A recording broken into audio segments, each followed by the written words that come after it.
I want to share with you this picture that I came across a couple of days ago. This is a coin that was discovered by the Israeli Antiquities, whatever you call it, board organization.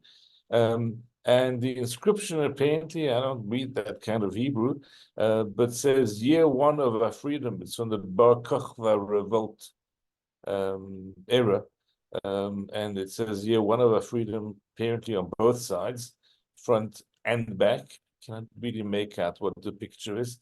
And I thought I'd share that with you because here is an ancient shekel, which is worth, I don't know if it's a full or a half, which is worth looking at because we have an identical passage that is read in Shul. So I could be giving this shiur about last week's parasha or about next Shabbos equally. And we are kind of Wednesday night, so we're closer to next Shabbos, obviously. This is the passage that opened up last week's parasha, which was Kitisa, and we'll also read this same passage as a maftir at the end of this Shabbos, because it's Shabbat Shkalim. It doesn't happen often that they kind of read twice in 2 weeks, same portion. But this is the portion. So let's just read through it. It's pretty short. It's, as I said, the first 4 or 5 verses of last week's parasha, and also the maftir of Shkalim, and we'll get to it eventually. But I'd like to explain why we read this on this particular Shabbos and what the comment of it is. So we're told kitisa, which literally means to lift up. Tisad Rosh, to lift up the heads. But it's about taking the census of the Israelite men according to their army enrollment. And therefore, as we'll see, it's going to be from a certain age only. And everybody had to pay a kofer nafsho, which they translate here as a ransom, which would help that there's no plague when they are being counted. Apparently, counting, well, we know this from like counting for minyan, we don't assign numbers to people. So the way they did that wasn't to read a very long verse that has 600,000 words, because I don't think there is a verse that anybody could memorize that's that long. But they asked each participant in the census to give a coin, and as we will see now, and that coin helped to count them. And this is what they give: a half shekel of the sanctuary shekel. Okay, that's important to remember, because we're going to come back to that point a little bit later. So they give each a half shekel, a machzeta shekel of the shekel hakodesh, of the holy, the sanctuary shekel. Esrim gera shekel, a shekel of the sanctuary is 20 gera, and therefore the half shekel is going to be 10 gera, and that is then going to be counted. That'll give us a number. What happens to all that money? Everybody who's counted in the records from the age of 20 and up has got to contribute to this, and it's not it's not on a sliding scale. It's the same amount, irrespective of your status, income. You're paying the same half shekel whether you are wealthy or poor, and that is the way that there's kapara, there is atonement. And what happens to that money? So the Torah tells us that that's going to be used for the purposes of the service in the temple. And we're going to look at that in a few minutes. What exactly was that money used, and how the whole process work, etc. And that will also give us an understanding of why this is happening, why it's being read at this time of the year. I'd like to just stop at a comment Rashi makes on the words "Ze yitnu."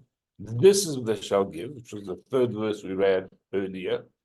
So Rashi tells us, it's based on, as you can see, that's interesting, because the reference in the Hebrew is to Talmud Yerushalmi, and the reference in the English is Midrash Tanchuma. So it's probably obviously in both places. It says Hashem showed Moshe a kind of fiery coin of the half shekel and said to him, like this they give. Now, this is not the only medrash of that kind that we have. There are a couple of places in the Torah where it says Moshe struggled to conceptualize because of Hashem showed it to him in the form of fire. So we had the menorah a few weeks ago. It says Moshe struggled with the design of the menorah, and it says V'zeh masam menorah. This is how the menorah is made up. And that word zeh means God showed it to him. And it says He showed him a menorah of fire, and ultimately the design of that menorah was so involved and difficult and complicated. Plus, it had to be made of one solid piece of gold that was chiseled down. So eventually, Moshe couldn't manage that, and he threw the gold into the fire. The menorah came out. Thinking, where else do we have Zeh? Yes, Zeh. When Moshe struggled to conceptualize with a new moon, at what point do we say this is a new moon and it's Rosh Chodesh? It says Zeh, HaChodesh Hazeh, and again the commentary say Hashem showed Moshe the moon, the shape of the moon, and again it was a vision because that conversation was not taking place on Rosh Chodesh. I'm pretty sure it was taking place, maybe it was Rosh Chodesh, and Moshe now had to conceptualize of what a new moon looks like, and Hashem showed him exactly. And another place, there are 4 or 5. Another place is when it says about the kosher and non-kosher species, and Moshe was not a zoologist. How was he supposed to know all those animals and what they meant? If you look in the various commentaries in the Old Scroll, the Living Torah, they battle to identify all the animals. Some of them are not so clear. It says Hashem showed him every single creature. Also uses the word zeh. We understand all of those, but what is complicated about a coin that Hashem had to show him a coin of fire? What is the significance of this idea of being shown a coin of fire? What aspect of concept of money was it that Moshe couldn't understand? The answer, one of the answers we give him, is that Moshe struggled with the idea of how he would convince people to part with their money. It's the first time that we have the concept of tzedakah mentioned in the Torah. And Moshe is saying to himself, how will I convince people to part with their money? People are going to be very reluctant. So Hashem is saying they've got to give, a half shekel, but how will I get them to understand that they've actually got to take something which is theirs and give it for communal needs? So Hashem shows him a coin of fire. Now, fire is a very interesting, I don't know what to call it, substance, in that you cannot diminish it. Because you get a flame, and now you want to light a match or another candle from that flame, you take the fire away, but the original flame doesn't get diminished in any way. And this was a message Hashem was sending Moshe by showing him a coin of fire and saying, when you give tzedakah, it may appear that you're diminishing, you're taking away, but in fact, you're not. Because tzedakah comes with tremendous bracha, comes with tremendous blessing. We promise that you can test Hashem with tzedakah actually by saying, God, I'm going to fulfill the priesthood of tzedakah, and I'm testing you, and please give me that bracha. We don't lose out by giving tzedakah at any point. This was the message Hashem was sending him with that coin of fire. An alternate interpretation comes from a parable the Baal Shem Tov shared with us. Very, very powerful. What the Shem Tov is trying to illustrate is, can giving money really atone for a person? What is, and the Baal Shem Tov, by way of a parable, explains that there's more to giving than just giving. And he says there's a story of a goldsmith who's training So he goes to a professional with many years' experience, and he watches what's being done, and he writes down instructions as to, what the order of the procedure shall be. You take the gold, you hold it this way, you put it in the, it's called a crucible. You hold it, you smelt it, and it gets put through a. If you want to know the full story, you can go to Gold Reef City and they've got a demonstration there at one of the exhibits. But it's a whole process, and that's how you refine gold and make it usable. So the fellow watches the training for some time. He's got all the instructions written down point by point. He goes home, he's bought all the equipment he needs, and he's going to try his first experiment. And takes the gold, holds it, puts it in the right position, right angle. He's got all the tools, and he's got the stove that you light to create the heat. It's all there, it's all in place, but nothing's happening. So he runs back to the teacher. He says, "Look, here are the instructions. I followed them exactly, but nothing happened. The gold didn't change in any way." And the teacher says, "Okay, let's go through this point by point." He says, "Well, I took it and I held it in this angle and that angle, and I put that stove below it, and then I waited, but the gold didn't change in any way." The teacher says, "But did you light the fire?" He says, "No, I forgot to do that." That the Baal Shem Tov uses the parable over here for why we're talking about the coin as a coin of fire. Because it's not the action of giving. A lot of the mitzvahs that we do are mere actions. For them to maximize the effect, there has to be that fire. There has to be that involvement that comes from someplace deep in the soul. Only then can you say the mitzvah is really being fulfilled. So this is why Moshe was struggling with can't these actions of just giving money for atonement of the soul end up being extremely hollow? God said, absolutely, it can be. You've got to have a coin of fire. But let's go back now to the practicalities of this mitzvah. And when we look at how it's described in the Talmud, it's in the Mishnah of Shkalim, we're going to understand how it's connected to this particular time period. So this is the Mishnah. And the Mishnah says, on the first of Adar, the court proclaims concerning the collection of shekels, or the half shekels, and that's the very first Mishnah in the tractate of Shkalim. It's the first chapter.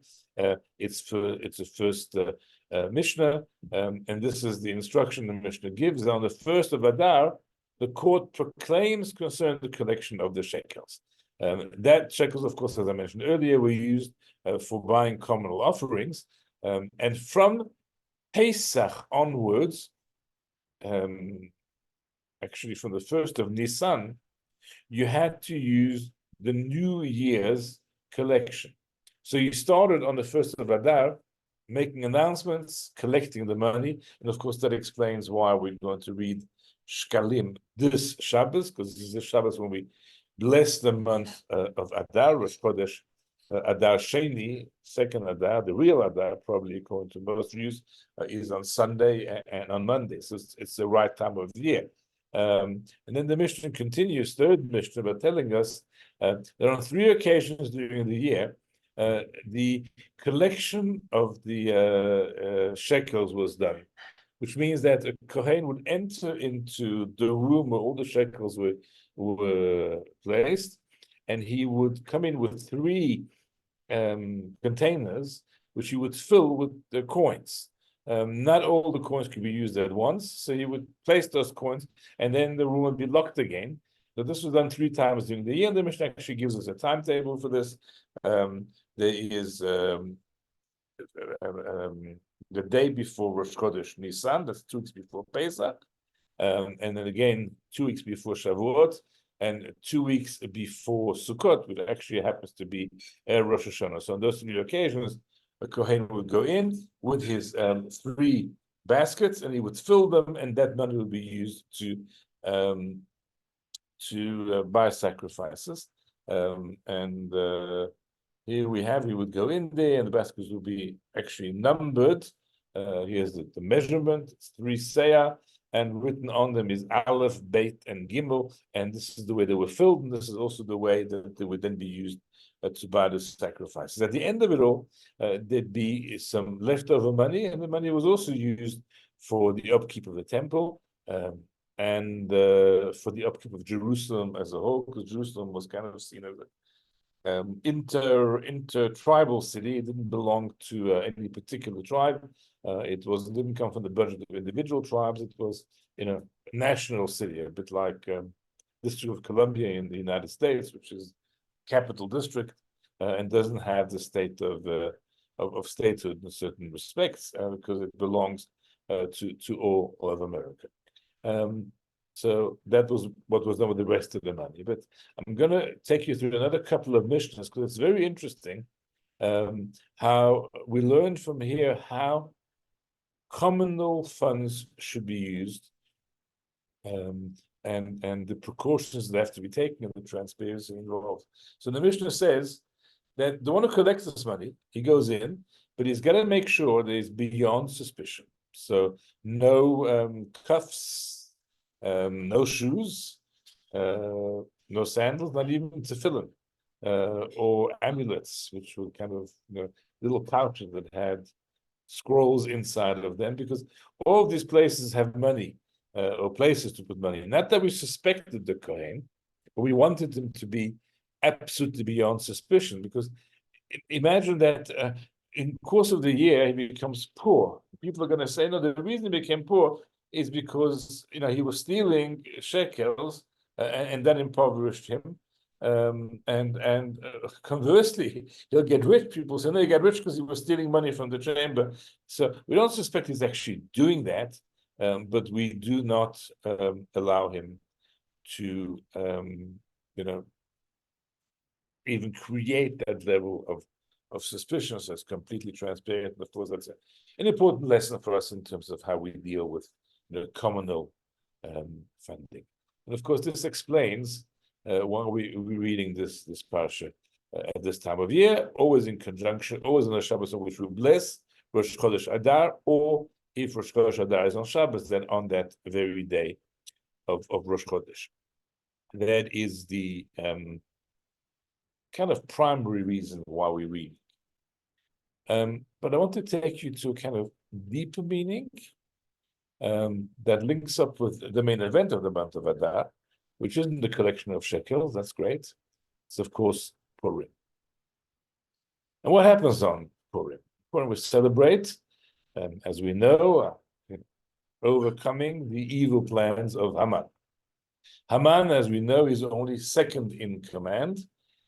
He doesn't run the country, but he's got a rather weak first in command at the helm, a man called Achashverosh. Any similarities with countries in which most of us reside are purely coincidental. But if I slip into saying Pandor and Ramaphosa, it's completely a mistake. But that's the kind of government where they were kind of very powerful people. Haman was extremely powerful, but he can't make all his decisions. The king is going to endorse it. And here is how the Gemara describes the conversation that Haman and Achashverosh had when he came to present this plan. So Haman, after having described these people that are spread out in the king's the kingdom, this huge empire, etc. He says, therefore, if it please the king, it be written that they be destroyed, and I will weigh out 10,000 talents of silver into the hands of those who are in charge of the king's business to bring it into the king's treasuries. What do they call that? State capture? Or just plain bribery? I'm not sure what you would refer to that. Very interesting. I did a quick Google on the value of 10,000 talents of silver. Okay, listen to this. 480 million US dollars. 480 million US dollars. Sorry, I'm just going to use my calculator here. 480 million is 9 billion rand. Okay, 9 billion rand. That's the amount of money that Haman is prepared to spend. That's how deep his hatred of the Jewish people is. We need to do some research into what our government had spent on this ICJ little adventure. So that's how Haman is going to bribe the king by offering him money, 10,000 talents of silver. Says Resh Lakish there in the Gemara. Oops, where is it? Says Resh Lakish. It is revealed and known to the one who spoke and the world came into being, that's God, that in the future Haman was going to weigh out shekels against the Jewish people. Therefore, he arranged that the Jewish people's shekels that were given to the temple preceded Haman's shekels. So basically, the shekels that we gave already in the desert, and right through 400 years of the first temple standing, the merit of that mitzvah is to protect us against the shekels that Haman is paying out in order to. There isn't such a coin as a talent. The talent actually weighs about 33 kilos. So Haman is prepared to spend a fortune, but the antidote is already there. We've already fulfilled that mitzvah. And I'd like to explain to you a little bit of a deeper level, but there's a fascinating Tosfot there on that Gemara because eventually when Haman realizes he's lost it all, he said, hey, what about my 10,000 pieces of silver? What happened to them? Says Tosafot, I heard that 10,000 pieces of silver add up to half a shekel for each Israelite. There were 600,000 when they left Egypt. So he said that he would give all of their ransom. And then there's a strange thing. At the end of Tosfot, he says, be exacting. In other words, work it out for yourself. You'll find it to be true. Now, I don't want to spend too much time on this, but let's just say the following. When one looks at Tosfot first, it seems there's a bit of a problem of multiplication here. Because you may recall, it's going to be in next week's parasha, that they added up all 600,000 half shekels that were given, and it came to 100 talents. At the beginning of next week's parasha, Pikudei, when Moshe gives a full accounting, he says that all 600,000 of those coins added up to 100 talents. How do we get to 10,000 talents? I'm going to help you out on this one because it really bugged me when suddenly it clicked that there was a wide discrepancy. Haman was actually talking about the amount of half shekels that 600,000 people, that was a number of Jewish people in the desert at the time, of the age of 20 and up, would give in a lifetime. So the average age span is 70, but you only start giving shekels at 20, which means you're giving shekels for a period of 50 years. Now, if you multiply 100 by 50, you're not there yet. But remember this: the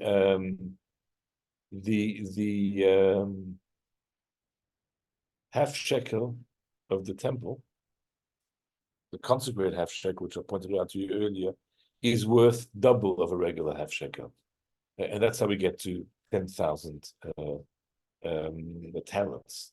So Haman was basically kind of trying to bribe not just Achashverosh with a huge sum, but also spiritually kind of bribe the Almighty by saying, I'm giving the equivalent of what the average person gives over the lifespan or shekel giving span of 50 years. For the entire Jewish nation, symbolized with that number 600,000, and that gives us this 10,000 shekels, because he wasn't giving holy shekels, he was giving regular shekels, and that would be, half of that, obviously, or double of that with the regular shekels. Be it as it may, what's the deeper significance of this? What does Haman say when he comes to visit Achashverosh? There's a nation, mefuzar u'meforad. They are spread out and broken up in the entire kingdom. What he was trying to say is, what holds Jews together is a unity. When they're together, we can't get them. But watch them. After 70 years of this exile, they are fractured. They are, fighting with one another. They're divided into various groups and clans, and there's no unity. And therefore, you'll be able to get them, says Achashverosh. And I'm going to tell you ahead of time that any parallels with current events in the Holy Land are purely intentional. What does he do? He gives shekels. What does Rish Lakish say? Haman didn't realize that the half shekels that the Jews had been given for years came ahead and protected them. What's a half shekel? Half shekel is just half of a whole. On its own, it's nothing. The half shekel is that symbol of Jewish unity. It's of Jewish togetherness. It's everyone realizing that alone we are nothing, and together with others we form one whole. And this is what the shekel has been doing for our people since time immemorial. That we realize that alone we're nothing as an individual, and we only work because we're part of a greater group. And that was a conversation with Achashverosh and Haman, and then eventually Haman, when he realizes that he's lost it, says, "Gosh, they have already preempted my shekels." What happens after Haman's decree is known? It says that Mordechai gathers the people. No, said Kol HaYudim. And he manages to gather them into an unbelievable sense of unity and of togetherness, of achdut. And it's because they're united once again as one people that Haman's evil plot falls apart completely. And this is how the shekels of old have preceded Haman's shekels and actually removed the value altogether. It seems like Achashverosh didn't accept the bribe. He says, "No, I hate the Jews as much as you do, and I don't need your money. You can keep it. Be that as it may." We've been through a period in our recent history as a people when, people were fractured. There was a lot of division. But one thing is clear: when there's a threat, whether it's a threat of Haman trying to annihilate us, or modern day impersonations of present time Amalek, the threat is what brings us together once again and helps us understand this concept of the half shekel, that separate we're nothing, and together we are parts of one bigger whole. And we've witnessed that, just like in the days of Haman, Achashverosh, there was huge unity and a new resurgence of Jewish pride. The commentary is right that any Jew who wanted to deny their heritage and their roots could just walk away from this all. But the Jews didn't. They identified as Jews, and we so much finding this at this time. And this is where where people are identifying and have had such a resurgence of Jewish pride. This Am Yisrael Chai. I think everybody, every Jew around the world can sing Am Yisrael Chai. And that's so powerful, and that's so beautiful, and that's a deeper message of the half shekel, that unity has been engendered. And so as we prepare for Purim, it's definitely the right time to read about that message. Thank you. Thank you, Rabbi. Everything of the best. Everybody have a good night.